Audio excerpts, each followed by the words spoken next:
ওরে মাটির একটা কিস বানাইয়া মিশিং দিছে, তার ভিতর রং বেরঙের বার্নিশ করা। দেখতে গড়ি কি সুন্দর ভাই, দেখতে গড়ি কি সুন্দর, ঠিক কিনা? তাকাইয়া দেখেন, কারো চেহারা কালো, কারো চেহারা ফর্সা, কারো শ্যামবর্ণ, কারো উজ্জ্বল বর্ণ। আপনারা বলুন যে এই লোকটারে আমার আল্লাহ কালো বইলা বানাইছে, ওই লোকটা কি দামি না অদামি? যেই লোকটারে আল্লাহ শ্যামবর্ণ দিয়া বানাইছে ওই লোকটা দামি না অদামি? যেই লোকটারে আমার আল্লাহ ফর্সা রূপে বানাইছে দামি না অদামি? এ বন্ধু, এক একটা মানুষকে আমার আল্লাহ এক একটা সুরতে বানাইছে। এই জন্য কবি বলতেছেন, ও গো এলাহি কি সুন্দর দেহ বানাইয়া এই ভবে দিলা পাঠাইয়া, তাই তো আমরা করতেছি বড়াই, ঠিক না বেঠি? ও গো এলাহি কি সুন্দর দেহ বানাইয়া এই ভবে দিলা পাঠাইয়া, তাই তো আমরা করতেছি বড়াই। ওরে মরণ কথা স্মরণ হয় না, চিরদিন কেউ বেঁচে রই না, জানি না কোন দিন মারা যায়। ও গো এলাহি তোমার মতো দরদি কেউ নাই, ঠিক কিনা বলেন? ও গো এলাহি মাতা পিতার মন ফলে মাতৃগর্ভে পাঠাইলে, জরায়ুতে দিয়াছিলে ঠাই। আমার মাতা পিতা টের পাইল না তোমার এই আজব ঘটনা, কথা কোন ঠিক কিনা? এ বাবাজির আমার, আমরা সবাই কিন্তু মা বাবার পবিত্র বন্ধনের মাধ্যমে দুনিয়াতে আসছে। কিন্তু দেখেন, স্বামী যখন স্ত্রীর সঙ্গে মিলন করে গো, সন্তানটা কোন সময় আল্লাহ মায়ের গর্ভে দান করে এটা স্বামীও বলতে পারে না, স্ত্রীও বলতে পারে না, ঠিক কিনা কম? তাদের মিলনটা হয়, কিন্তু মিলনের মাধ্যমে আমার আল্লাহ কখন যে মায়ের গর্ভে সন্তানটারে পাঠায় পৃথিবীর কোনো মুফতি সাহেব, মুহাদ্দিস সাহেব এটা বলতে পারে না। এই জন্য বলা হয়েছে, ও গো এলাহি মাতা পিতার মন ফলে মাতৃগর্ভে পাঠাইলে, জরায়ুতে দিয়াছিলে ঠাই। আমার মাতা পিতা টের পাইল না তোমার এই আজব ঘটনা, আলেমুল গাইবে আল্লাহ সাই। ও গো এলাহি তোমার মতো দরদি কেউ নাই, ও গো এলাহি তোমার মতো দরদি কেউ নাই। নাম স্মরণে ঘুরে নিদানে দয়া ভিক্ষা চাই, ও গো এলাহি তোমার মতো দরদি কেউ নাই। কষ্ট হচ্ছে বাবাজিরা, বন্ধু একটু ভাইবা দেখেন, বাবার সাথে মায়ের মিলন হলো, সন্তানটা মায়ের পেটে আসলো, কোন দিকে আসলো কোন দিকে বের হলো এটা কেউ টের পাই না রে বাজার। এরপরে দেখেন আমার আল্লাহ কেমন কারিগর। এই মায়ের গর্ভে সন্তানটাকে দেওয়ার সাথে সাথে 2.5 থেকে 3 মাস যখন পার হয়, মায়ের ভবে সন্তানের রুহটা চলে যায়। এরপরে দেখবেন মায়ের মুখের খাবারটাই সন্তানের খাবার হয়, মায়ের মুখের খাবারটা সন্তানের খাবার হয়। অথচ সন্তান দুনিয়ার আলো বাতাস দেখে নাই, তিনি কেমন কারিগর। এমন সাধ্য কার আছে ভাই এই ঘড়ি তৈয়ার করে, এই ঘড়ি তৈয়ার করে ভাই, লুকাই ঘড়ির ভিতরে ভাই, লুকাই ঘড়ির ভিতরে, কথা বলেন ঠিক কিনা? এই ঘড়ি মানে নিজের ঘরের ঘড়ি, বুঝছেন না? এটা হাতের ঘড়ি না, ওয়াল ঘড়ি না। এই ঘড়ি দিয়া কবি বুঝাইছে একটা মানুষের পুরাটা দেহরে। এমন সাধ্য কার আছে ভাই এই ঘড়ি তৈয়ার করে, এই ঘড়ি তৈয়ার করে ভাই লুকাই ঘড়ির ভিতরে। আমার আল্লাহ কেমন ঘড়ি বানাইছে, ঈদের ভিতরে আবার একটা সন্তান আল্লাহ পাঠিয়ে দিছে। এটাও তো একটা ঘড়ি, কথা কোন ঠিক না ঠিক? কারণ মায়ের পেটে সন্তান থাকলে আস্তে আস্তে এটা মায়ের রক্ত মাংস খাইয়া মায়ের পেটের মধ্যেই বড় হয়। বাজানো, আপনারা দেখবেন মা সন্তান গর্ভে নেওয়ার পরে অনেক সময় দেখবেন শিং মাছ খায়, অনেক সময় দেখবেন দুধ খায়, কলা খায়, ডিম খায়, ডাক্তার পরামর্শ দিছে এটা বাচ্চার শরীরে পুষ্টি যোগাইবে।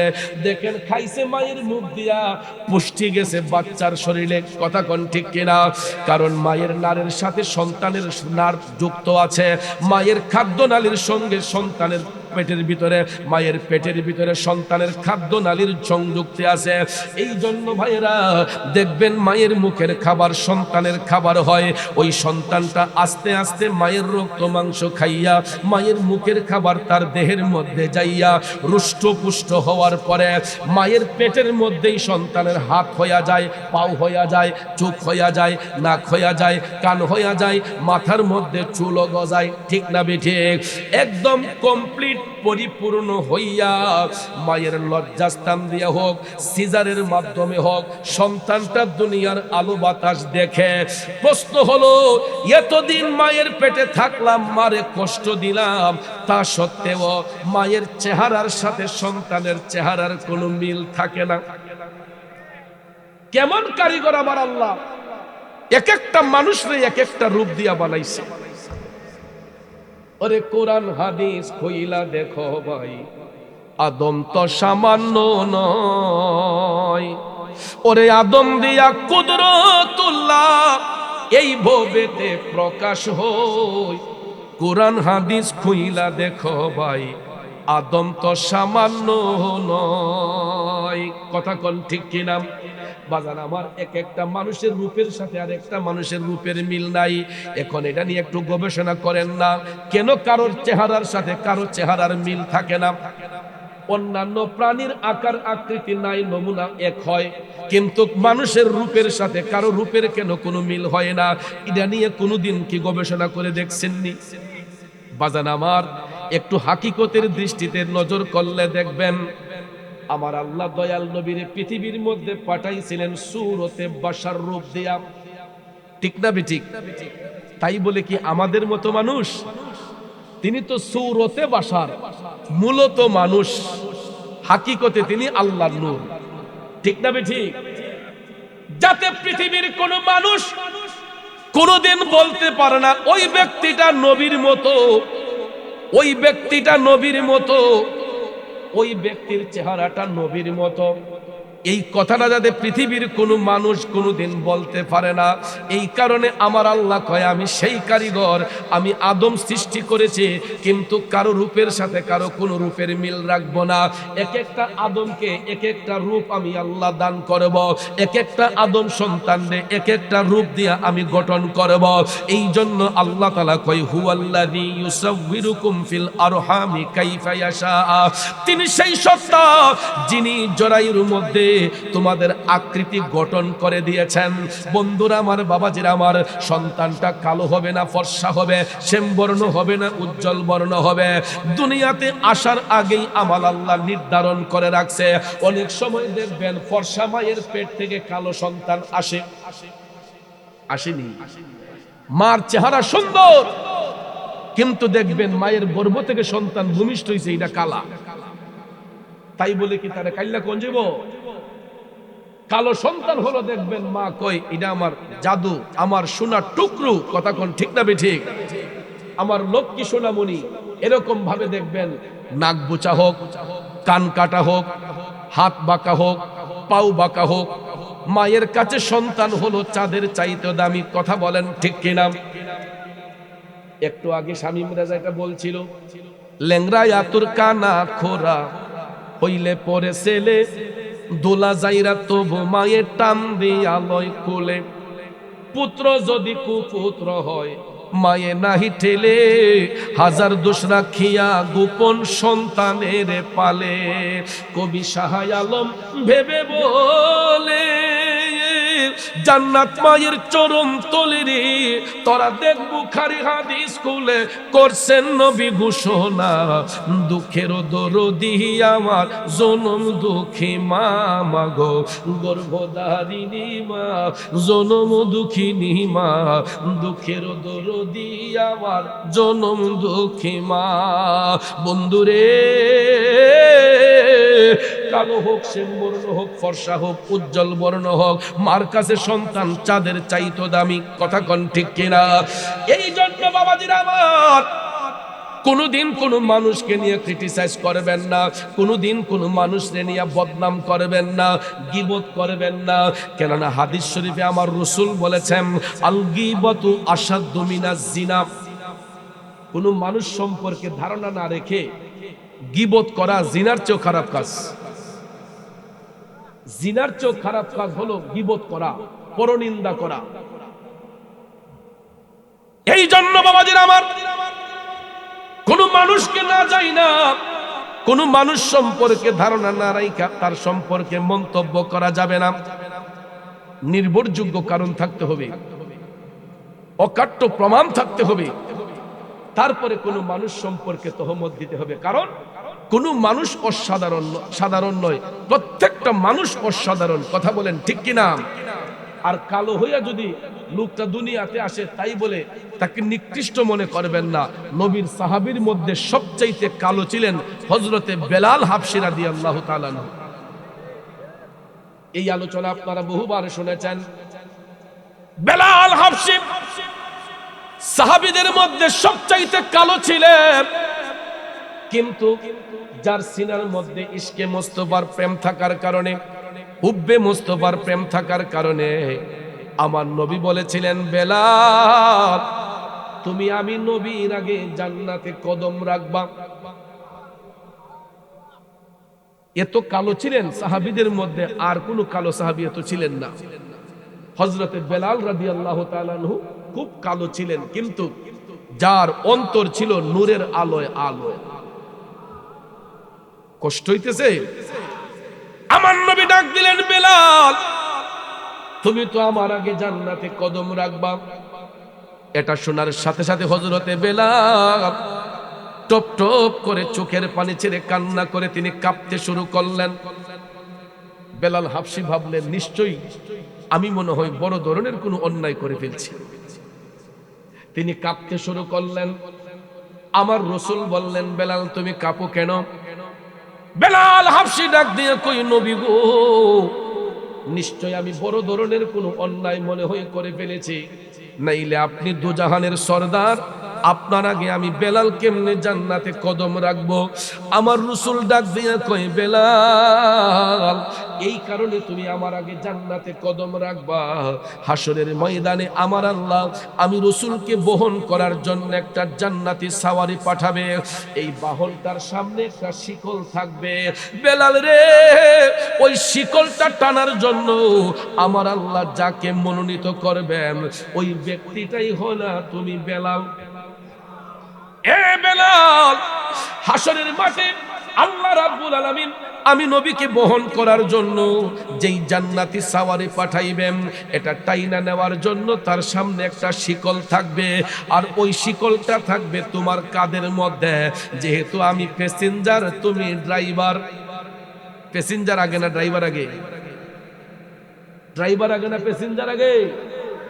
আমার রাসূল হবেন জান্নাতি বাহনের প্যাসেঞ্জার, আর ড্রাইভার হলেন হযরতে বেলাল। এই ড্রাইভার মানে এটা ইঞ্জিন চালিত গাড়ি নয়। ওই জান্নাতি বাহনের সামনে একটা শিকল টানানো থাকবে, এটা হযরতে বেলালের কাঁধের মধ্যে থাকবে। রাসূল বসা থাকবেন, বেলাল দুই চাকার সাইকেল দিয়া তিনি হাঁটবে। সুবহানাল্লাহ কোন। এই জন্য দেখবেন একজন কবি লিখছে, মানুষ একটা দুই চাকার সাইকেল, হাওয়ার উপর চলে গাড়ি, লাগে না পেট্রোল ডিজেল। মানুষ একটা দুই চাকার সাইকেল। কত তো বাস্তব। মানব দেহের মধ্যে আমার আল্লাহ এমন একটা চাবি মাইরা দিছে গো, এটা জনম জনম চলতাছে। গাড়ির মধ্যে দেখবেন মোবিল যদি ড্যামেজ হয়ে যায়, এটা মোবিল পাল্টাতে হয়। তেল যদি ফুরিয়ে যায়, আবার তেল ঢুকাতে হয়, নাইলে গাড়ি চলবো। ইঞ্জিন চালিত গাড়িগুলা মোবিল লাগে, তেল লাগে, পানি লাগে। কথা কোন ঠিক না ঠিক? সবটার সংমিশ্রণে এই গাড়িটা হাওয়ার উপর চলে। চারটা চাকার উপরে, দুইটা চাকার উপরে, তিনটা চাকার উপরে। কিন্তু ভাইয়ার আমার, মানুষ দুই চাকার সাইকেল কেন বলা হয়? দুইটা পাওয়ার উপর ভর করে জনম জনম চলতেছি।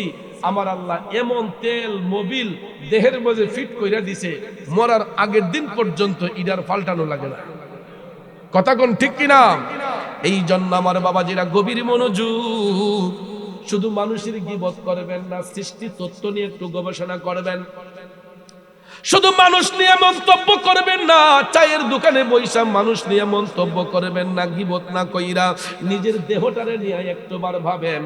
আল্লাহ রাব্বুল আলামিন আমাকে আপনাকে হাত দিয়েছে, পাও দিয়েছে, চোখ দিয়েছে, কান দিয়েছে, অল বডি কমপ্লিট করে দিয়েছে। আমরা এই শুকরিয়া আদায় করে তো শেষ করতে পারবো না।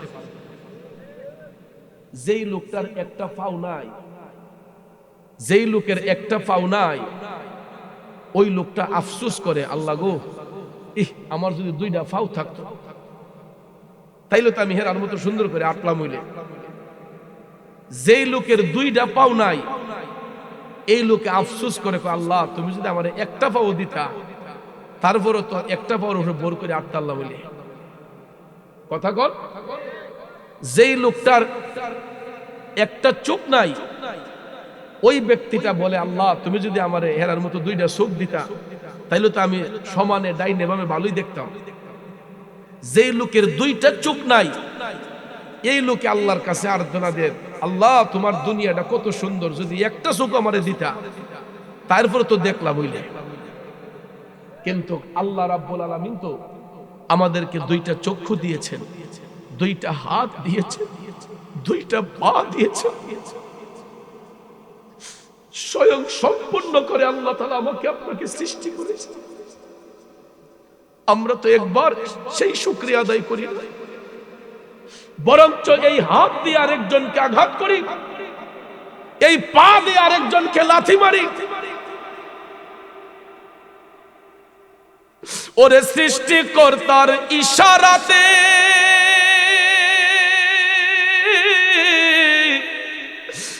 যেতে হবে মাটির নিচেতে,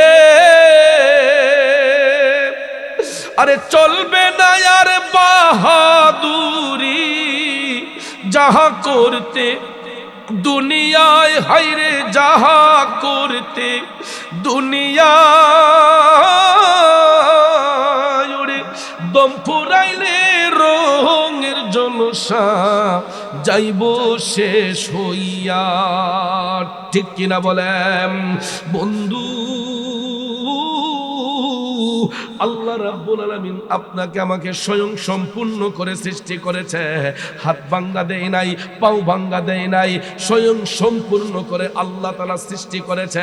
এই জন্য অন্যের গীবত না কইরা, অন্যের সমালোচনা না কইরা একবার নিজের দেহটারে নিয়ে ভাবতে হবে, নিজেকে নিয়ে একটু স্টাডি করেন যে আল্লাহ তাআলা আমারে কত সুন্দর কইরা বানাইছে।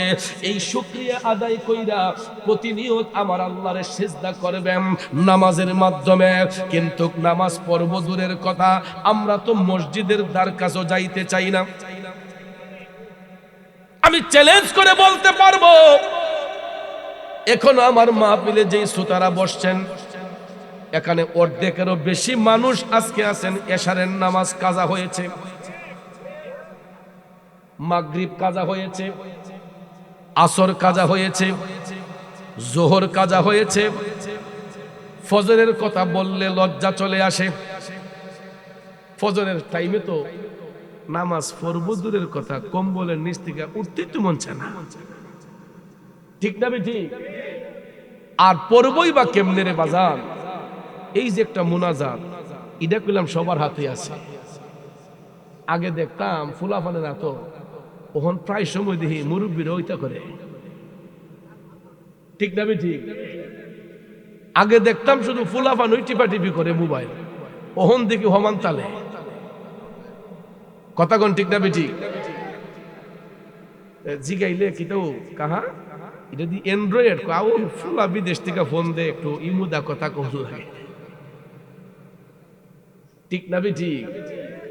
একটু চিন্তা করেন, যেই কাকারা, যেই পড়ালেখা না জানুয়া ভাইয়েরা, কোন এক সময় বাটন মোবাইল সম্পর্ক তাদের কোনো ধারণা ছিল না, নাকি মিথ্যা বলছি? ওই যেটারে আমরা কোডি মোবাইল কইয়া দিই, এই যে বাটন মোবাইল, এটা সম্পর্ক ধারণা ছিল না।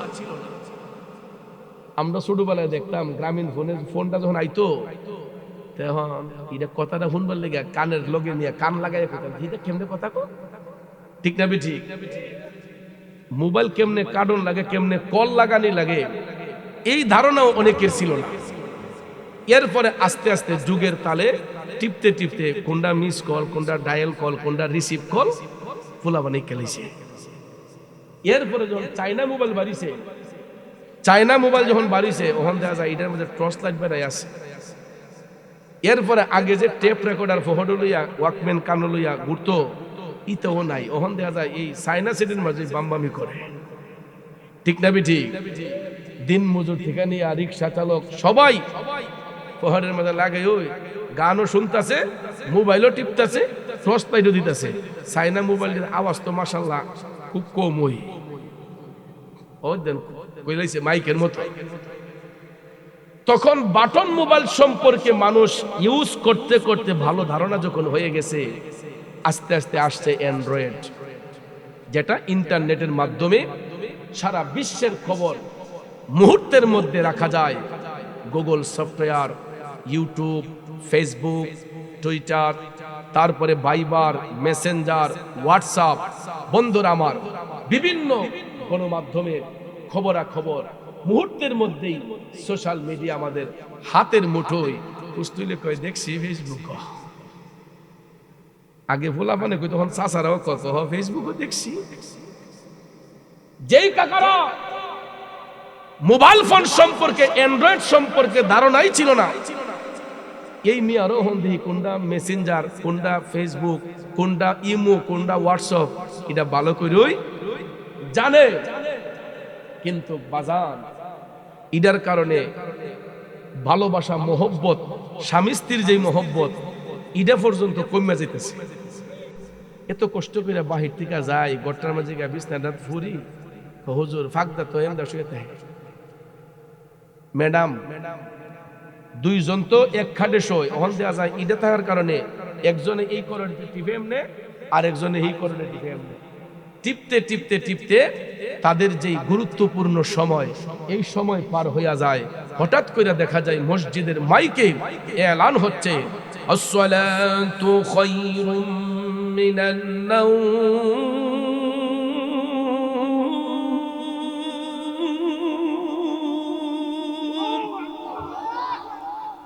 মুয়াজ্জিন সাহেব কারো বাপ দাদার নাম ধরে গালি দিয়েছে, কারো সম্পদ কারার কথা বলছে? মুয়াজ্জিন সাহেব বলেছে আসসালাতু খায়রুম মিনান নাওম, ঘুম থেকে নামাজ ভালো, ঘুম থেকে নামাজ ভালো। ওই মুহূর্তে দেখবেন দুইজনে যে হারারা টিপছে মোবাইল দি, পোলাপানে টিপছে, ওই টাইমে দেখবেন হাত থেকে মোবাইলটা এমনি টুস করে পড়ে যায়। তখন দেখবেন এমন একটা মজার ঘুম চোখের মধ্যে লাগে, আর লাগবেই না কিভাবে? ইসলামের চিরশত্রু শয়তান আমাদের 32টা রোগে রোগে ঘুরতেছে, ঠিক না ঠিক? আমাদের সাহা রোগে রোগে ঘুরতেছে। এই শয়তান আমাদেরকে নেক আমল থেকে দূরে সরানোর জন্য তা তো প্রতিনিয়ত লাগিয়ে রয়েছে, সারা রাত আমাদেরকে ডিস্টার্ব করে যাতে আমরা না ঘুমাই, আমরা সজাগ রাখেনিও। কিন্তু দেখেন এশারের নামাজ পইরা মুমিন বান্দা যতক্ষণ ঘুমে থাকে, আমার রাসূল বলছেন রহমতের ফেরেশতা ওই ব্যক্তির শিয়রে দাঁড়াইয়া আল্লাহর জিকির করে। এশারের নামাজ পড়ে মুমিন ব্যক্তি যতক্ষণ ঘুমে থাকবে, ফজরের আগ পর্যন্ত রহমতের ফেরেশতারা ওই ব্যক্তির শিয়রে দাঁড়াইয়া সারা রাত আল্লাহর কাছে জিকির করে। ওই ফেরেশতারা ডিউটি করে, তাদের ছুটি হয় কখন? যখন আসসালাতু খায়রুম মিনান নাওম বলা হয়, তখন আল্লাহ তাআলা ওই ফেরেশতাদেরকে ছুটি প্রদান করে। আর ওই ফেরেশতারা যখন তাদের পালক ঝাড়া দিয়ে যখন যায়, তখন তাদের পালকের ঝাড়ায় গোটা পৃথিবীটা শীতল হইয়া যায়।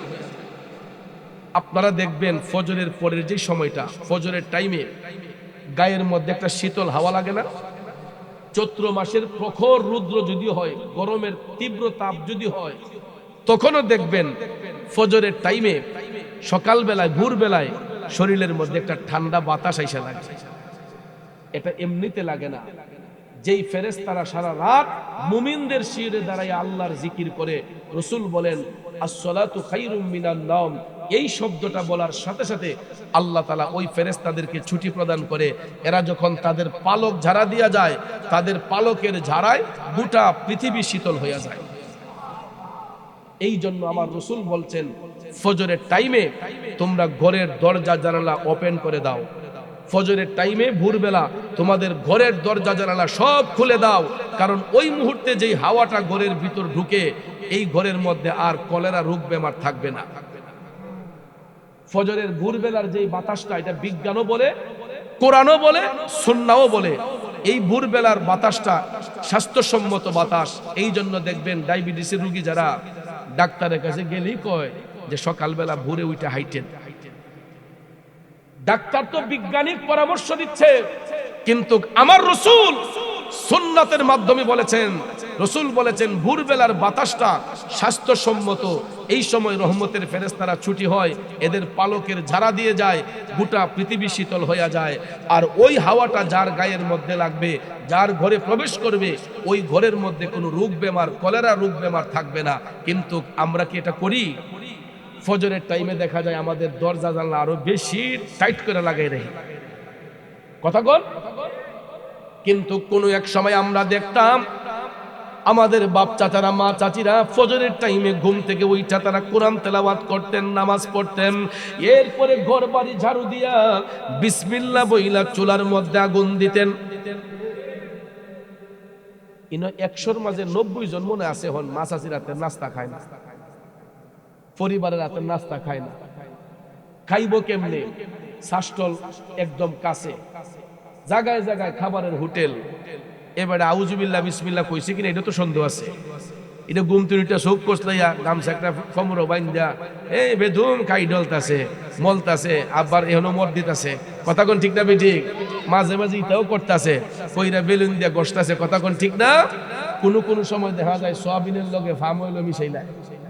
এরপরে ইডি খাইয়া ফেটে দেয়, এমদা গুতায়, এমদা গুতায়, কথা কোন ঠিক না বেঠিক? এমদা বলে গাই মারে, ইদিকটা বলে গাই মারে। গ্যাস্ট্রিকের বড়ি খাইতে খাইতে বাংলাদেশের মধ্যে সবচেয়ে বেশি বিক্রি হয় গ্যাস্ট্রিকের বড়ি।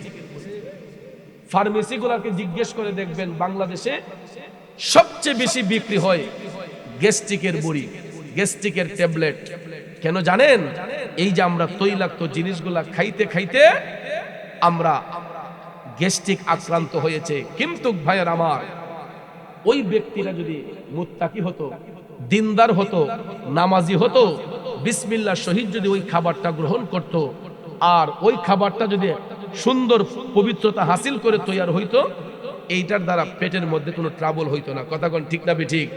কিন্তু আমরা তো মাছ আসি রাতের নাস্তা খাই, মজদুরের কথা বেডির আরো ঘুম পাতাইয়া কয় তুমি হইতে হ তেল হাঁটা বেশি, কথা কোন ঠিক না বেঠিক? হইতে হ আমি নামাজ ফেরা তোমার লাগে নাস্তা লইয়া মনে, কথা কোন ঠিক না বেঠিক? এবারে দেখা যায় চা খাইয়া নাস্তা খাইয়া রে দুইটা রুটি দে, দুইটা রুটি লইয়া ডাইল কুদ্দুর লইয়া, বাজি কুদ্দুর লইয়া আইসে বাড়িতে কয় অমুকে মা উঠছো না, কথা কোন ঠিক না বেঠিক? আরাম দিতে দিতে বেডির ইমান আমল নষ্ট করে লিছি, কথা কোন? নিজের যেমন নষ্ট হলো, আমার মা চাচির আমলগুলো নষ্ট হয়ে যাচ্ছে। এখন ঘরে ঘরে আর কোরআনের আওয়াজ শোনা যায় না, ঘরে ঘরে বাড়িতে বাড়িতে উঠানের মধ্যে কোরআন তেলাওয়াতের চর্চা শোনা যায় না। কিন্তু আমি বাস্তব অভিজ্ঞতা থেকে আজ থেকে 30 বছর আগের কথা বলতেছি, আমরা যখন মক্তবে যেতাম, আজ থেকে 30-32 বছর আগের কথা বলতেছি, যখন মক্তবে যাইতাম আমরা দেখতাম বড় চাচা, বড় চাচি এবং আমার মা চাচিরা সবাই, আমার বাপ চাচারা উঠানের মধ্যে চাটি বিছাইয়া ফজরের নামাজ পড়া রিয়ালের মধ্যে কোরআন শরীফ থইয়া এক লাইনে তারা বড় ভাই, মাইজম ভাই, ছোট ভাই কোরআন শরীফ পড়ছেন।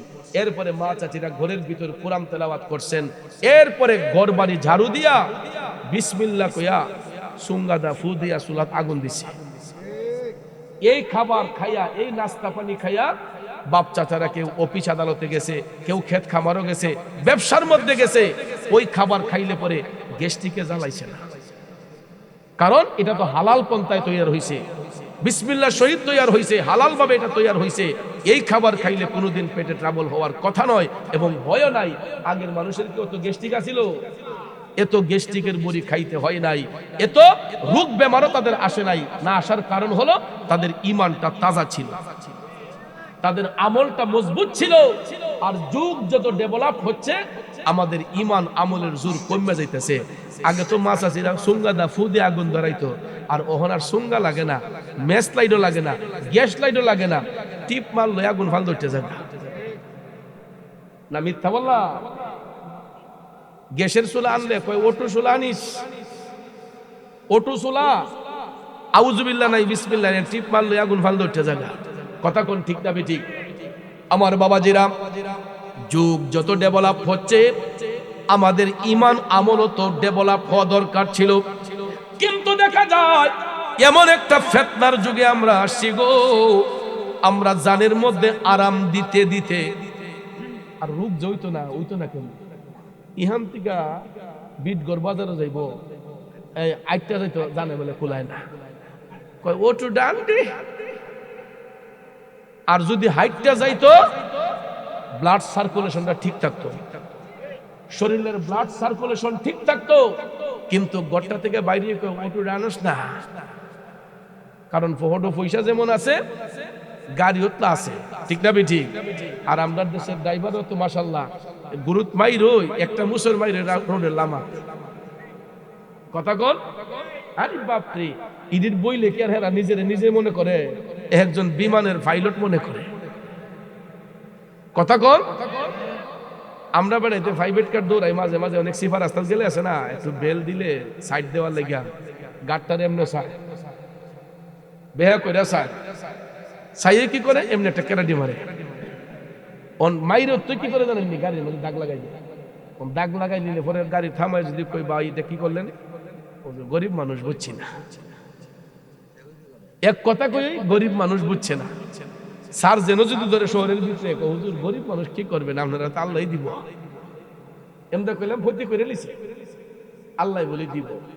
এই জন্য চালক যারা, আপনারা যতক্ষণ স্ট্যান্ডিং এ বসবেন, এটা রিজিকের তাল্লাশ, এটার স্ট্যান্ডিং এর মধ্যে আপনার বিবি বাচ্চার রিজিক। কথা কোন ঠিক না ঠিক? এটাকে আপনি কর্মটারে ইবাদত মনে করতে হবে। আপনি যদি যেমন তেমন চলেন, আপনার দেহটা যদি ড্যামেজ হয়ে যায়, জীবনটা যদি ঝুঁকির মধ্যে চলে যায়, আপনি কি চিন্তা করেছেন একবার এটার সাথে কয়টা প্রাণ জড়িত? আপনার বিবি, আপনার বাচ্চা, আপনার মা বাবা। এই জন্য চালক ভাইরা যারা আছেন, বিশেষ করে সিএনজি চালক, অটো চালক ভাইয়েরা, রিক্সা চালক ভাইয়েরা, আপনারা সব সময় নিজেকে সেফ রাখবেন, সতর্ক রাখা সুন্দরভাবে রাস্তা চলাচল করবেন। 5 ওয়াক্ত নামাজ পড়ে যতক্ষণ আপনি এটার স্টিয়ারিং এ ধরে রাখবেন, ততক্ষণ পর্যন্ত আপনার আমলে নেক আমল বলে গণ্য হবে, এটা ইবাদত বলে গণ্য হবে যদি কর্মটাকে আপনি ইবাদত মনে করেন। আর যদি মনে করেন যে চিটারি বাটফারি কইরা যাই, তাইলে এটা কখনো ইবাদত হবে না। কথাটা কি বুঝতে পারছেন? যাক, আমি যেই কথাটা বলতেছিলাম, কথায় কথা লম্বা হয়ে যায়। আগেকার যুগের মা চাচিরা, বাপ চাচারা ফজরের নামাজ পড়েছেন, কোরআন তেলাওয়াত করেছেন, ঘরবাড়ি ঝাড়ু দিয়া বিসমিল্লাহ বলে চুলার মধ্যে আগুন দিয়েছেন, ওই খাবারটাও খাইতে সুস্বাদু হয়েছে। কিন্তু এখন বাজারের দোকানের জিনিসগুলা খাইতে খাইতে, অতিরিক্ত তৈলাক্ত জিনিস খাইতে খাইতে দেখবেন পেটের মধ্যে গ্যাসে আক্রান্ত হয়, বিভিন্ন রোগ বেমারে আক্রান্ত হয়।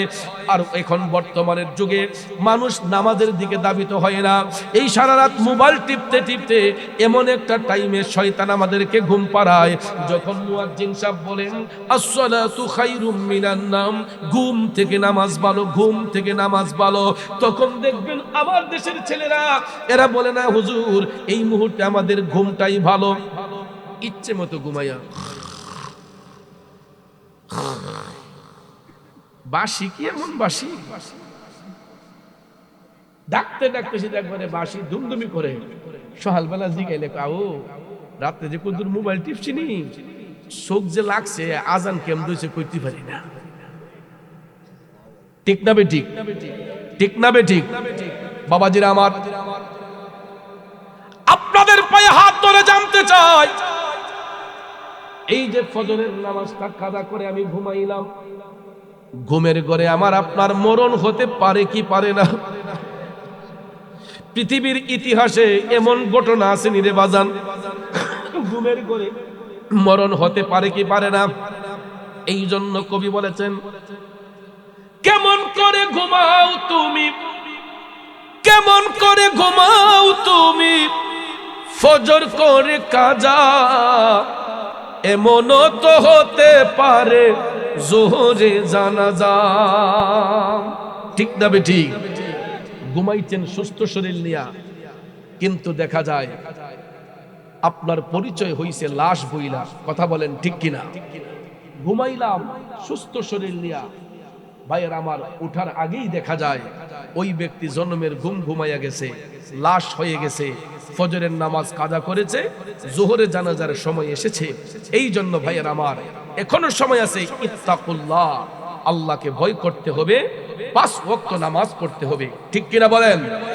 হযরতে বেলাল হাবশী কাঁপতে শুরু করলেন, নবী গো, নিশ্চয়ই আমি মনে হয় বড় ধরনের কোনো অন্যায় করে ফেলেছি, নাইলে আপনি দুজাহানের সরদার, আপনার আগে আমি কেমনে জান্নাতে কদম রাখি?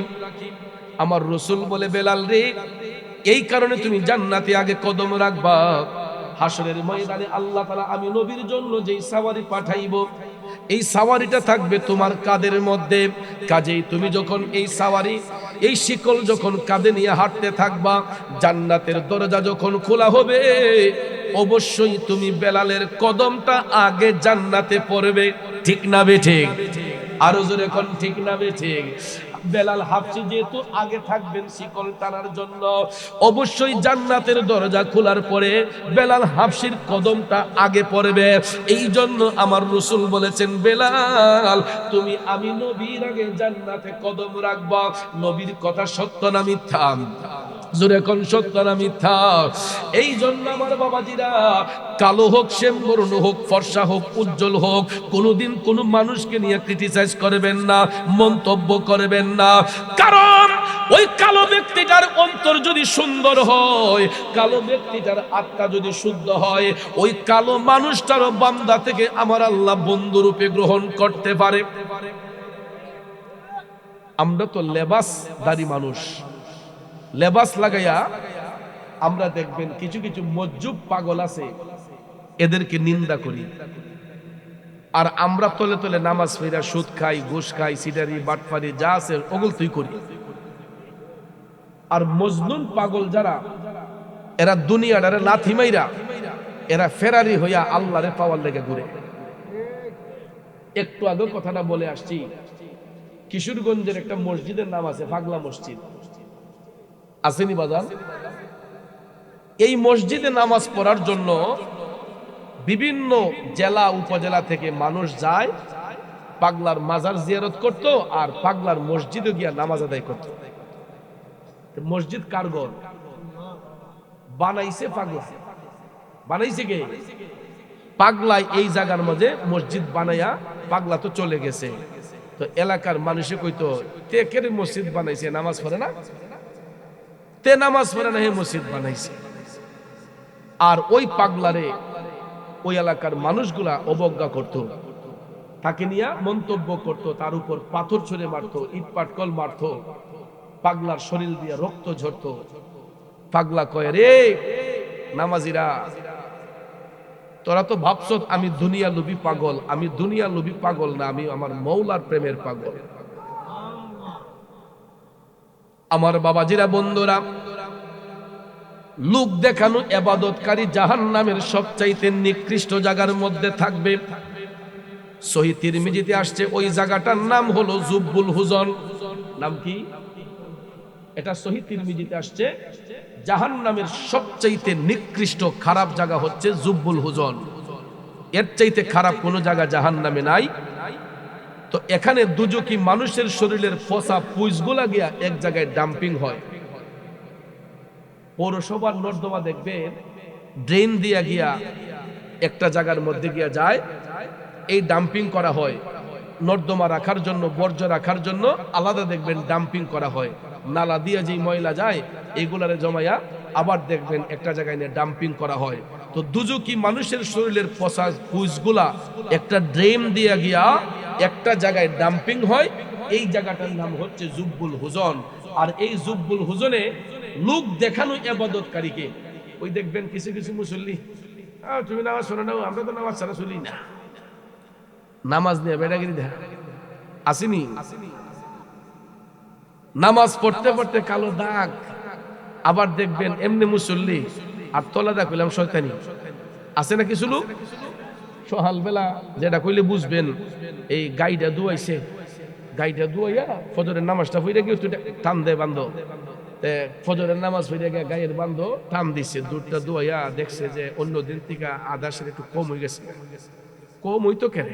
তাস কইরা সাইরের মধ্যে চাইয়া দেখবেন আদাসের পানি মিশে লিছে, প্রমাণ করে লিছে। এরপরে দেখবেন কেমন মুসল্লি হাজির রুমালটা মাথা দিয়া রাস্তা দিয়া শীতের দিনে কুরকুরিয়া বালতি লালিয়া সুবহানাল্লাহ আলহামদুলিল্লাহ আসেনি মিয়া? মানুষ তো মনে করে বাপ রে বেটা নামাজ পড়া গাইটা ধুইছে, দুধটা মনে টাটকা হইব, কথা কোন ঠিক না? এরপরে বাজারও মাঝে মাঝে মিটার লইয়া জানিও, মিটার লইয়া যখন যায় গিয়া যখন ফালাই ইয়টা কাডিটা ফালাইলে তুই কোনটা আসল কোনটা বেজাল বুঝে লন যা। যখন দেখছে যে দুধের মাঝে পানি মিশাই, হাজির রুমাল না আরো রুমাল যদি মাথার তাহে কাহা কামটা করলা কিতা সুন্দর করে বালতিটা ডাইলা দেখে, কথা কোন ঠিক না বেঠিক? তাইলে এই নামাজই আল্লাহ পাইব, এই নামাজ দিয়ে আল্লাহর সন্তুষ্টি হবে। এটা প্রফেশনাল নামাজি, লোক দেখানো নামাজি, এটা আল্লাহর সন্তুষ্টির জন্য নয়। কেননা আল্লাহ পাক বলেছেন ইন্নাস সালাতা তানহা আনিল ফাহশাই ওয়াল মুনকার, নামাজ আল্লাহর বান্দাদেরকে অশ্লীল কাজ থেকে, বেহায়াপনা থেকে, খারাপ কাজ থেকে মুক্ত করে নিয়ে আসে, কথা কোন ঠিক না বেঠিক? আপনি কেমন নামাজ পড়লেন চাচা? আপনি তো নামাজ পড়া আরো অশ্লীল কাজে যুক্ত হলেন। আদাসের দুধের দাম, আধা লিটার দুধের দাম সর্বোচ্চ 40 থেকে 50 টাকা, যদি দাম বেশি হয় 100 টাকা, আর একটু রমজান মাস আর একটু বেশিও হয়, ঠিক না বেঠিক? আধা লিটার দুধের দাম 40 থেকে 50 টাকা। চাচা গো, এই 50টা টাকা লাভ করার জন্য আপনি তো আরেকটা মানুষের দিলে আঘাত করেছেন, তাইলে নামাজ পড়া লাভ হইল কি? মন ভাঙ্গে না মসজিদে ভাঙ্গে, ভাঙ্গে আল্লাহর কাবা ঘর, ভাঙ্গে আমার আল্লাহর ঘর, মন মন্দিরে আল্লাহর বাড়ি, ব্যথা দিস না তার ভিতর, ঠিক কিনা? আরে মন ভাঙ্গে না মসজিদে ভাঙ্গে, ভাঙ্গে আমার আল্লাহর ঘর, ভাঙ্গে আমার আল্লাহর ঘর, মন মন্দিরে আল্লাহর বাড়ি, ব্যথা দিস না তার ভিতর। বন্ধু, বান্দার মনে কষ্ট দিয়া, মানুষ হইয়া মানুষের দিলের মধ্যে আঘাত দিয়া নামাজ পড়তে পড়তে কপালে কালো দাগ ফেলে দেন, ওই বান্দা যতক্ষণ ক্ষমা না দিব আমার আল্লাহও তারে ক্ষমা দিব না, ঠিক কিনা বলেন?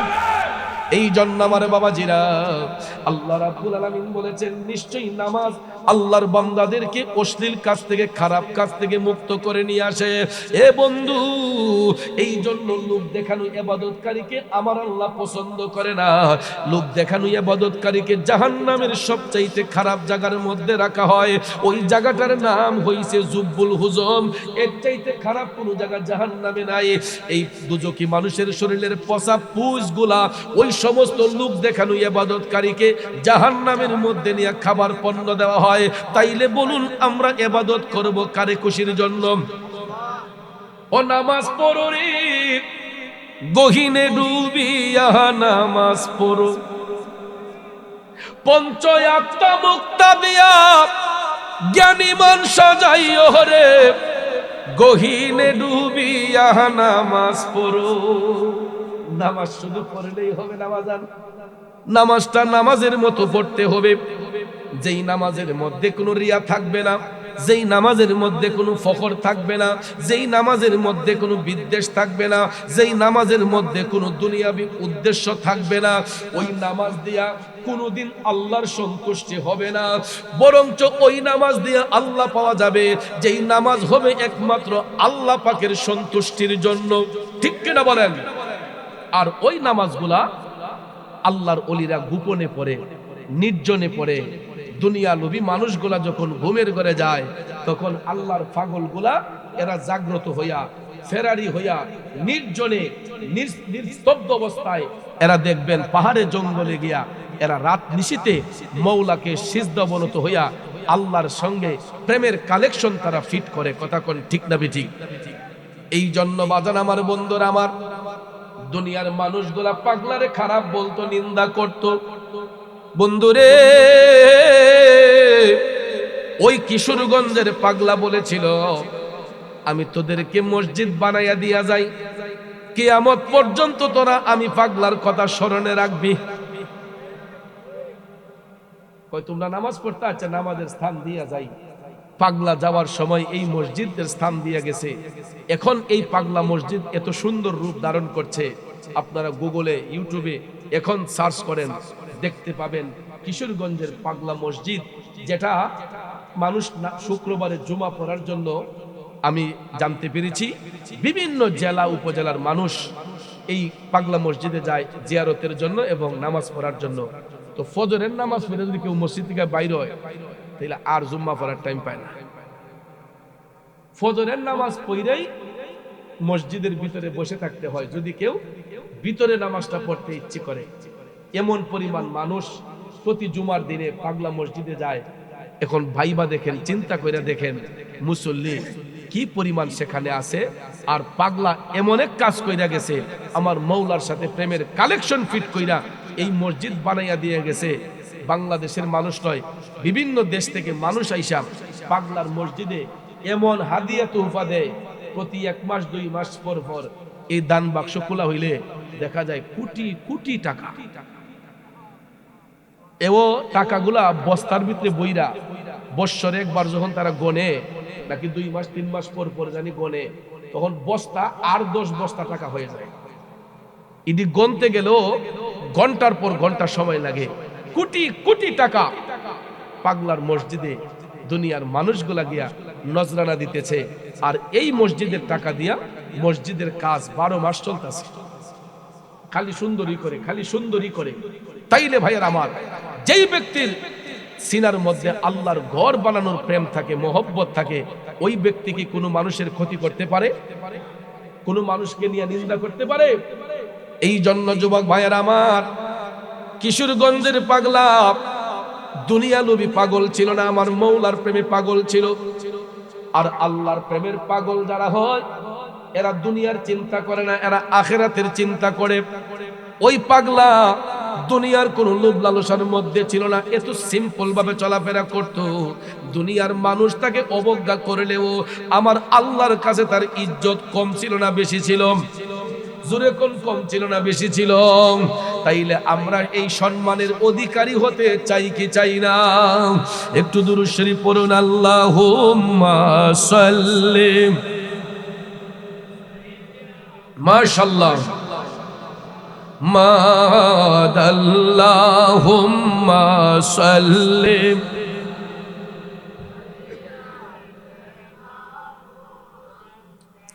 আদনা বিয়ানা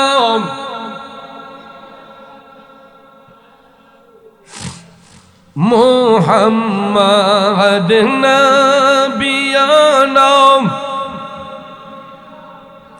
মাওলানা মুহাম্মদ দয়াল নবীজির ভালোবাসায় আল্লাহর দিদার পাওয়া যায়।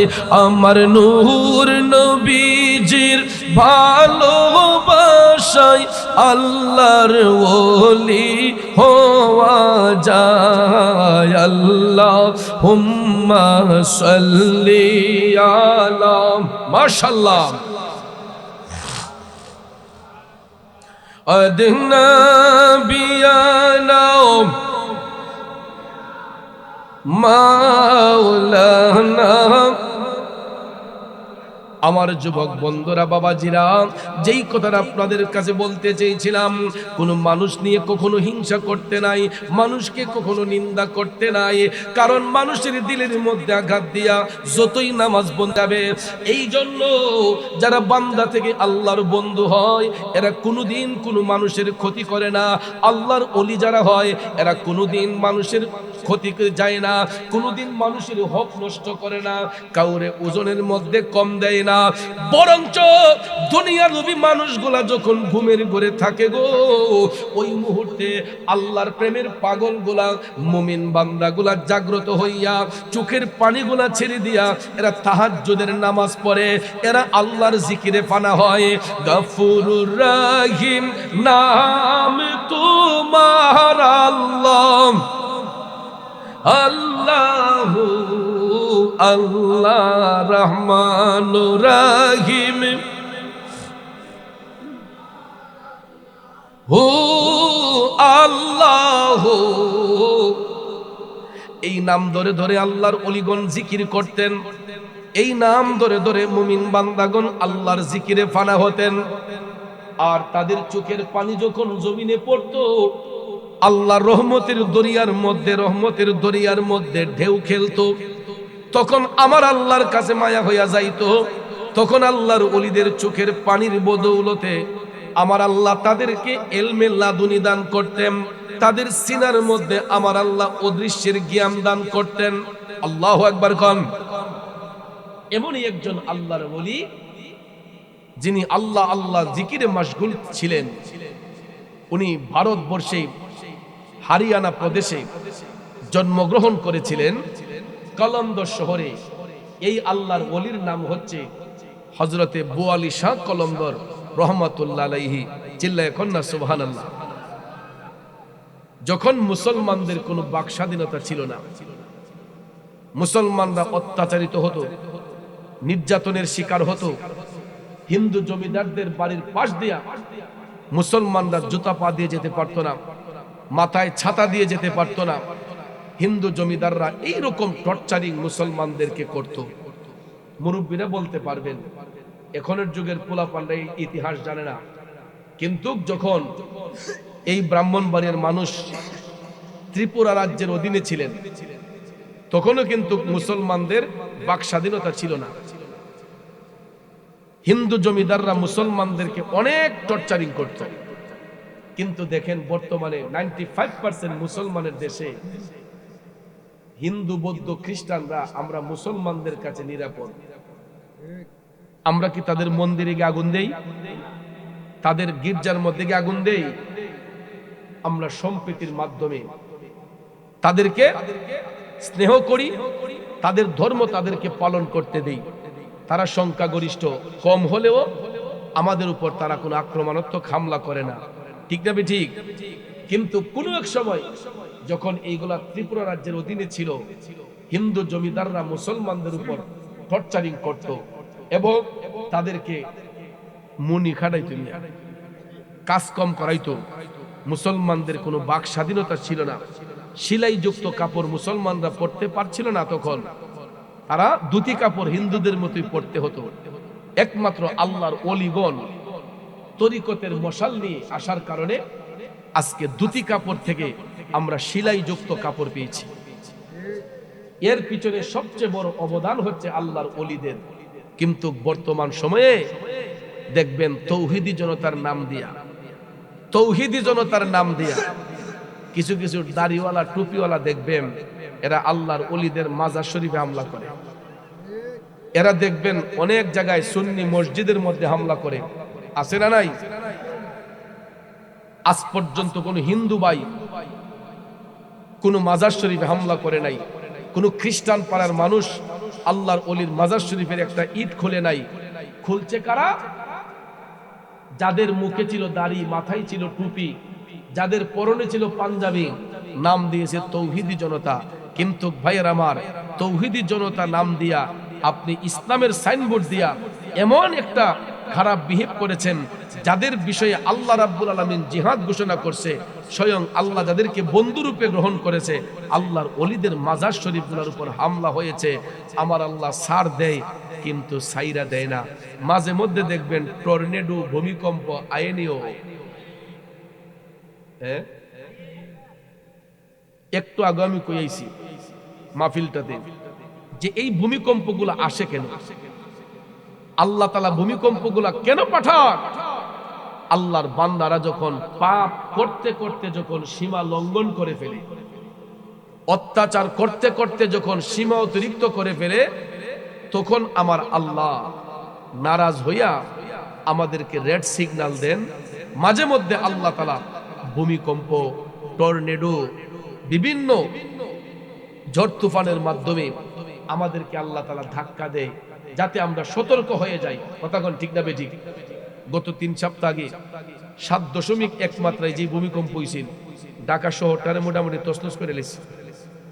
ঠিক নেই? অনেক বিল্ডিং গুলা বাঁকা হয়ে গেছে, অনেক বিল্ডিং ফাটল ধরে গেছে, অনেক ঘরের জিনিসপত্র সবগুলা ভেঙ্গে চুরমার হয়ে গেছে। এমনিতে যদি কেউ কারো ঘরের জিনিসকে ভাঙতো, উপায় থাকলো মুখামুখি সংঘর্ষ হইল। একটা বিল্ডিং যদি কেউ বাড়ি দিয়া ভেঙ্গে ফেলতো, দেয়ালটা ভেঙ্গে ফেলতো, রক্তক্ষয়ী সংঘর্ষ হইতো। কথা কোন ঠিক না বেঠিক? কিন্তু আমার আল্লাহ কুদরতি ইশারায় একটু 5 সেকেন্ড 10 সেকেন্ড ধাক্কা দিয়েছে, দেওয়ার কারণে গোটা দেশ তছনছ হয়ে গেছে। আল্লাহ চাইলে সেকেন্ডের মধ্যে সবকিছু ধ্বংস করে দিতে পারেন কিনা? কথা বলেন, পারেন কিনা? এই জন্য কবি কয়, তুমি রাখো কি বা মাহারব এই দয়া করো, থাকিতে যেন তোমায় না ভুলি। তুমি রাখো কি বা মাহারব এই দয়া করো, থাকিতে যেন তোমায় না ভুলি। বন্ধু, ভূমিকম্প এমনিতে আসে না। মানুষ যখন পাপ করতে করতে সীমা অতিরিক্ত করে ফেলে, পাপ করতে করতে যখন মানুষ ওভার এক্সেস করে ফেলে, তখনই আমার আল্লাহর পক্ষ থেকে আযাব আসে, গজব আসে। আল্লাহ তাআলা আমাদেরকে সতর্ক দেয় যাতে আমরা সংশোধন হয়ে যাই। কথা বলেন ঠিক কিনা? এরপরেও দেখা যায় আমাদের দেশের মধ্যে দাড়িওয়ালা, টুপিওয়ালা, জুব্বাওয়ালা, কুর্তাওয়ালারা ওলি আল্লাহর মাজার শরীফের মধ্যে হামলা করে মাজার ভাঙ্গে আর রোজার এগিয়া পূজার লগে তুলনা করে। আসেনি মিয়া? যাক, নাম ধরা দরকার নাই, কামে তুই প্রমাণ হয়। আমরা দেখছি ইদানিং অনেকে বেহেশতের টিকিটও বিক্রি করে না? অ্যাডভাইস করে দেখা যায় বেহেশতের টিকিট দেয়। জান্নাতের মালিককে, বাগের দায়িত্ব আমার আল্লাহকে দুনিয়ার মোল্লারে দিছে না নবীজিরে দিছে? ওন দুনিয়ার মোল্লা মুন্সিরাই দেখি বেহেশতের টিকিট দিলাইতেছে অ্যাডভাইস করে। তাইলে এটা আল্লাহর জাতের উপর কলঙ্ক আসে না? নবীর নাম মুবারকের উপর কলঙ্ক আসে না? তার মানে বোঝা যায় এরা আল্লাহ রাসূলের থেকে বড় হয়ে গেছে, বেহেশতের টিকিট তো দিয়ে দিতেছে। নাউজুবিল্লাহ বলতেন না? এ মহেশপুরের বাবাজিরা, গভীর মনোযোগ, রাত লম্বা, আলোচনা লম্বা করব না, খুব সংক্ষেপে বলে যাব। বাজানো আল্লাহর ওলি বুয়ালিশা কলন্দর, তিনি হরিয়ানা প্রদেশের কলন্দর শহরে জন্মগ্রহণ করেছেন। যখন তিনি জন্মগ্রহণ করেছিলেন, ওনার জন্মটাও একটা কারামত। আল্লাহু আকবার করুন। উনি যেই দিন জন্মগ্রহণ করেছেন, ওই দিন কলন্দর শহরে কোনো কন্যা সন্তান জন্মগ্রহণ করে নাই। গাউসে পাক যেদিন জন্মগ্রহণ করেছিলেন, জিলান শহরে কোনো কন্যা জন্ম হয় নাই। ঠিক তদ্রুপ ভাবে হরিয়ানা প্রদেশে বুয়ালিশা কলন্দর যেদিন জন্মগ্রহণ করেছিলেন, ওই দিনও কলন্দর এলাকার সীমানায় কোনো কন্যা সন্তান, কারো ঘরে এই ছেলে সন্তান, কন্যা সন্তান জন্ম হয় নাই, প্রত্যেকের ঘরে ছেলে সন্তান জন্ম হয়েছে। এটাও আল্লাহর ওলির কারামত। বাবাজি খুব মনোযোগ। তো ওই মুহূর্তে যখন তিনি জন্মগ্রহণ করেছেন, দেখা যায় মুসলমানদের সংখ্যা একেবারে কম ছিল। মুসলমানদের সংখ্যা একেবারে কম ছিল। কিন্তু বুয়ালিশা কলন্দর জন্মগ্রহণ করার পর থেকে, ছোটবেলা থেকেই তার আমলের প্রভাব ছিল বেশি। ইমানের খুঁটি মজবুত রেখে তিনি আমলের চর্চা করতেন বেশি। মাত্র 12 বছর বয়সে, ইতিহাস পড়ে দেখবেন, মাত্র 12 বছর বয়সে ইলমে ফিকহ, ইলমে হাদিস, ইলমে তাফসির, ইলমে আদব সমস্ত জ্ঞান পরিপূর্ণ করে সিনার মধ্যে ধারণ করেছেন।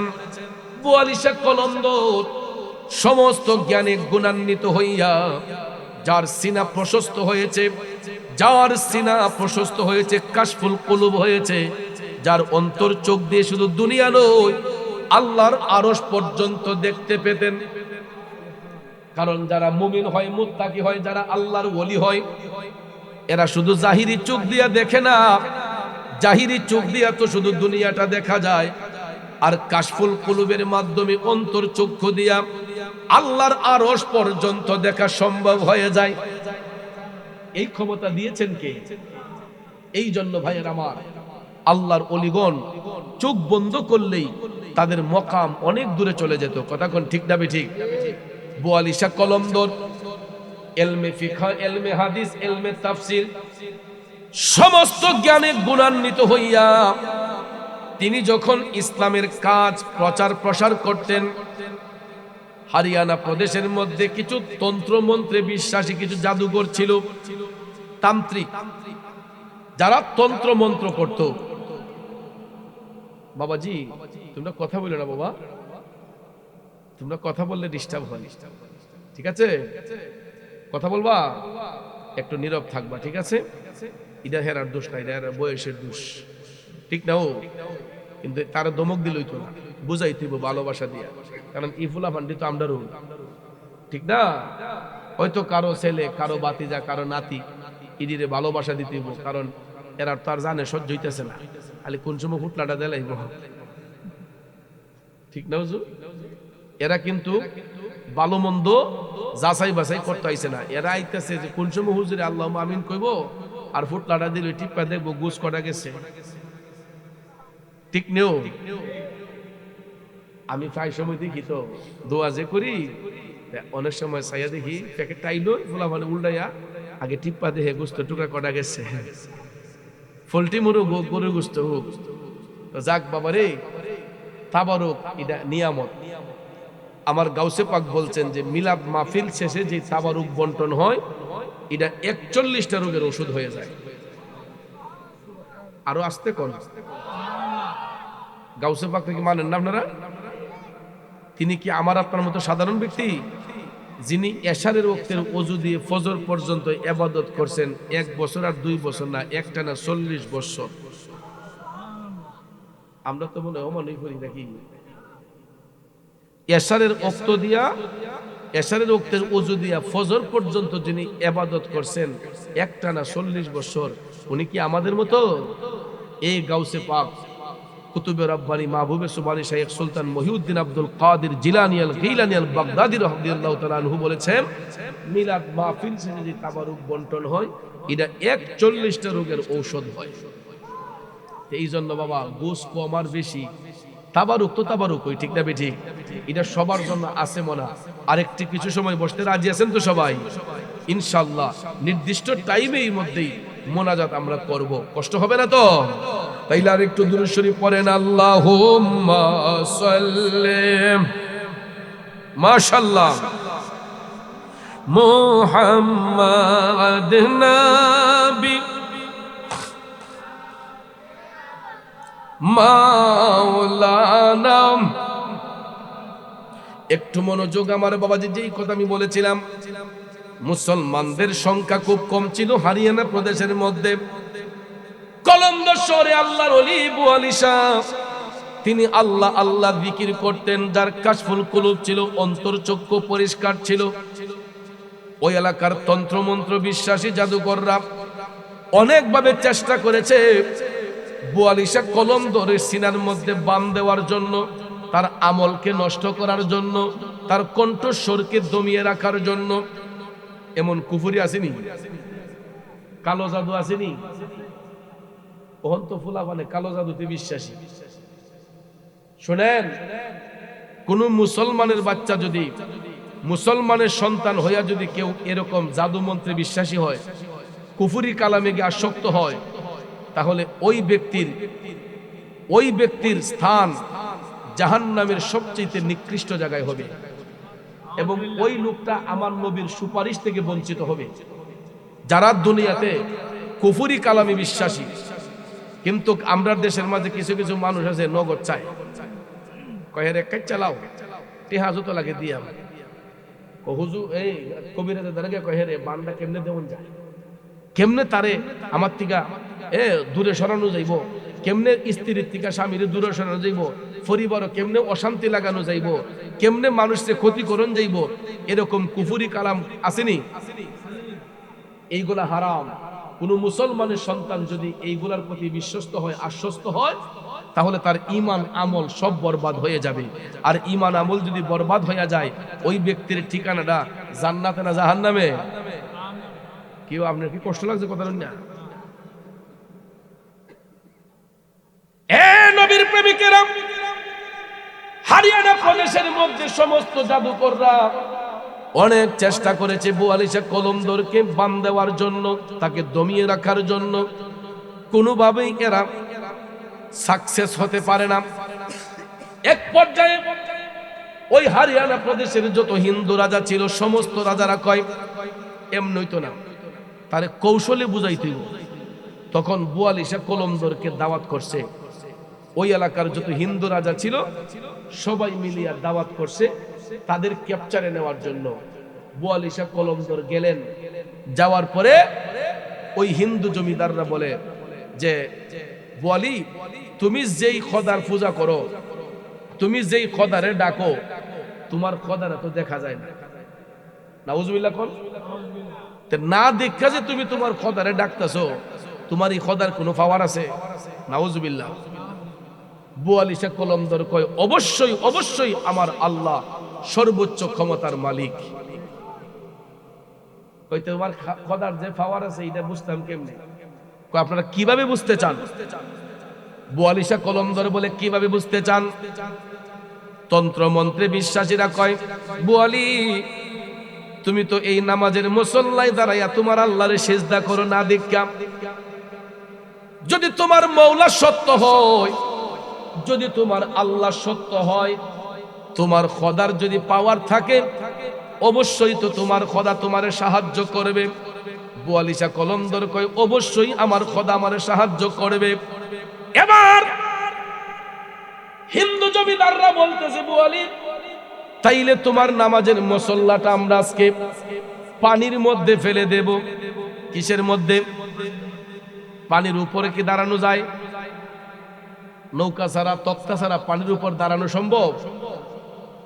জাদুকররা বলতেছে, হিন্দু জমিদাররা বলতেছে বুয়ালি, এই নামাজের মুসল্লা আমরা পানির মধ্যে ফেলে দেব। তুমি যদি পানির উপর দিয়ে হাইটা গিয়া এই নামাজের মুসল্লায় দাঁড়াইয়া তোমার আল্লাহরে সিজদা করো, তাইলে আমরা বুঝবো তোমার খোদার পাওয়ার সত্য। বুয়ালিশা কলমদর বলতেছে অবশ্যই অবশ্যই আমি পানির উপর দিয়া হাইটা গিয়া আমার আল্লাহরে সিজদা করব। আমি অবশ্যই পানির উপর দিয়া হাইটা গিয়া আমার আল্লাহরে সিজদা করব। তবে আমারও একটা শর্ত। জমিদাররা কয় কি শর্ত? বুয়ালিশা কলমদর কয় ওই শর্ত হলো, আমি যদি পানির উপর দিয়া হাইটা গিয়া আমার আল্লাহরে সিজদা করে দেখাতে পারি, তোমরা বলো সবাই কালেমা পড়ে তোমরা মুসলমান হইয়া একই আল্লাহর ইবাদত করবা। তো এরা মনে করছে যে আমরা তো জাদুকর আছুই, আমরা তান্ত্রিকরা তো আছুই, তো তান্ত্রিকরা যদি মন্ত্র পড়ে তাইলে বুয়ালি রে পানির তলে ডুবাই দিব, তাইলে বুয়ালি আমরার দল আইসা পড়বে। এরা অনেকক্ষণ চিন্তা ভাবনা করে কয় ঠিক আছে আমরা রাজি, যদি তুমি পানির উপর দিয়ে হাইটা তোমার আল্লাহরে সিজদা করে দেখাইতে পারো, তাইলে আমরা তোমার দলে চলে আসব, তুমি যেইভাবে বলবা আমরা সেইভাবে শুনব। বুয়ালিশা কলমদর টপ টপ করে চোখের পানি চাইরা তখন কান্না শুরু করলো, ও মৌলাজি, তোমার রহিম নামটি থাকিতে আমি পাপী ডহিবা যাইতাম নি। মৌলাজি, তোমার রহিম নামটি থাকিতে আমি পাপী ডহিবা যাইতাম নি। করিম রহিম নামটি তোমার, আল্লাহ কাদের গুণী আমি পাপী ডুহিবা যাইতাম নি। আল্লাহর ওলি হযরতে বুয়ানিশা কলমদর টপ টপ করে চোখের পানি ছেড়ে তিনি কান্না শুরু করে দিয়া কয়, আল্লাহ ওগো মাবুদ, এই মুসিবত থেকে যদি আমাকে উদ্ধার না করো, আল্লাহ এই মুহূর্তে যদি তুমি আমার গায়েবী মদদের সাহায্য না করো, আমি বাধ্য হইয়া বেদিনের দলে চলে যেতে হবে। আর যদি তুমি আমাকে সাহায্য করো মালিক, ওই বেদিনগুলা 70 দিনের মধ্যে আবদ্ধ হবে। আল্লাহর ওলিদের ডাক আমার আল্লাহ শুনে কি শুনে না? খোদা তোমায় ডাকতে জানি না, ডাকার মতো ডাকলে খোদায় কেমনে শুনে না। এ যুবক আমার বাবাজিরা, আমরা তো মালিকরে ডাকার সিস্টেম জানি না, এই জন্য আমরা মালিকের কাছ থেকে অর্জন করতে পারি না। ডাকার সিস্টেম বুঝতে হবে, ডাকার সিস্টেম জানতে হবে। ডাকার মতো ডাকলে মালিক শুনে না কেমনে? আল্লাহ তো আমরা না ডাকার পরেও আমাদের ঘরের মধ্যে রিজিক পাঠাইতেছে। এই যে মহামারী করোনা গেছে, কত কিছু যাইতেছে, কত আফত বিপদ যাইতেছে, কিন্তু ঘরের মধ্যে খাবার কোনো কমতি আছে? সবার ঘরেই কিন্তু খাবার আছে, তাহলে আল্লাহ দিল না কেমনে? হয়তো তরকারি 3টা দেখাইতেছেন, 1টা দেখাইতেছেন, আমার আল্লাহ খাওয়াইতেছিনিও। সবার ঘরেই তো মাশাআল্লাহ 3 বার খাবার দাবার হয়, সকালবেলা নাস্তা হয়, খাবার হয়, দুপুরে খাবার হয়, রাতে খাবার হয়। কিভাবে আসতেছে, কিভাবে চলতেছে, এটা আল্লাহ তাআলাই ভালো জানে। হয়তো আমরা কিছু উসিলা করি, এই জন্য আল্লাহ তাআলা আমরা সবার ঘরের মধ্যে ঠিক টাইমে রিজিক পাঠাইতেছে। কথা কোন ঠিক কিনা?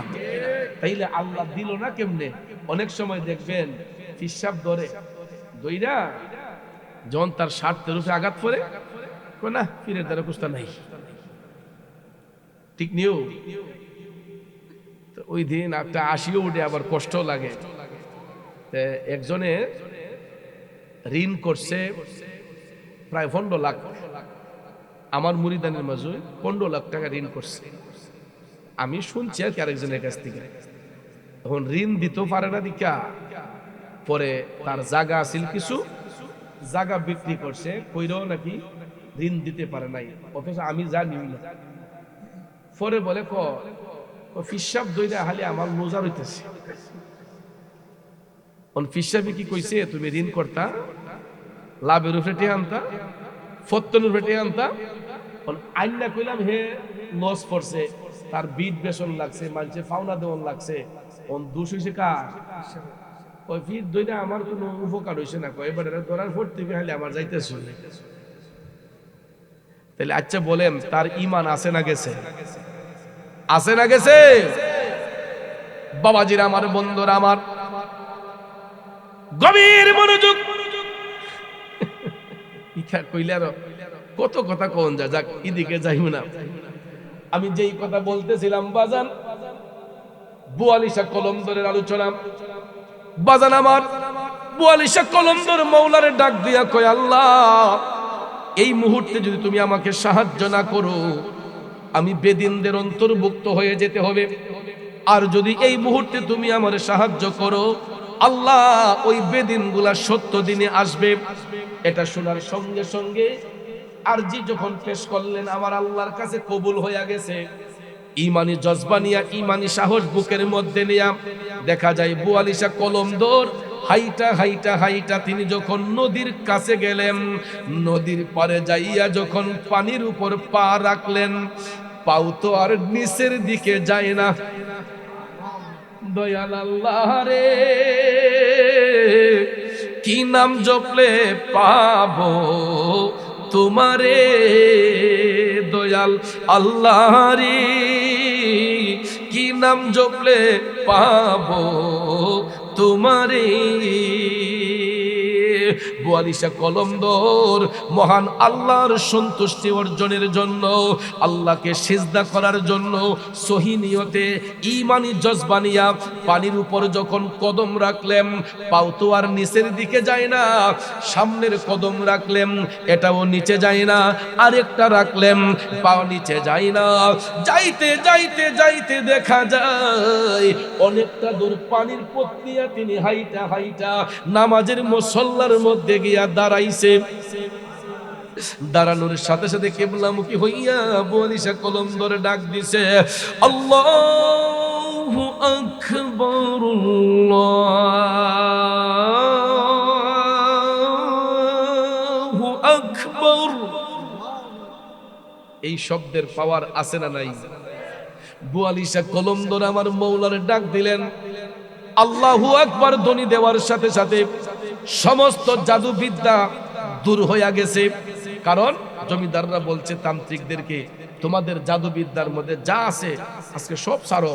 বুয়ালি জানে পানি তুলে ডুববে জায়গা, কিন্তু বুয়ালি এক অস্ত্র মারছে, এক অস্ত্র যখন মারছে আল্লাহু আকবার আল্লাহু আকবার, ইডা কইলে আর কোনো পরাশক্তি পাকড়াও করতে পারবে?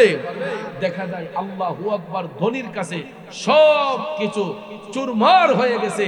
বুয়ালিশা কলমদর নামাজের মুসল্লার মধ্যে দাঁড়াইয়া কিবলামুখী হইয়া তিনি 2 রাকাত নামাজ আদায় কইরা পুনরায় হাইটা হাইটা আবার পানির উপর দিয়া হাইটা পারে আসলেন। আয়েশা বুয়ালিশা কলমদর এবার তান্ত্রিকদেরকে বলতেছেন, এখন আপনারা বলুন আপনাদের সিদ্ধান্ত কি? দেখেন তখনও কিন্তু বুয়ালি বলে না যে তোমরা কালেমা পড়ো, কারণ ইসলাম জোরাজুরির নাম না, ইসলাম চাপাচাপির নাম না, স্বেচ্ছায় ইসলামে আসতে হবে। ঠিক না ঠিক? মারপিট করে কাউকে ৭০ দিনে আনতে নেই।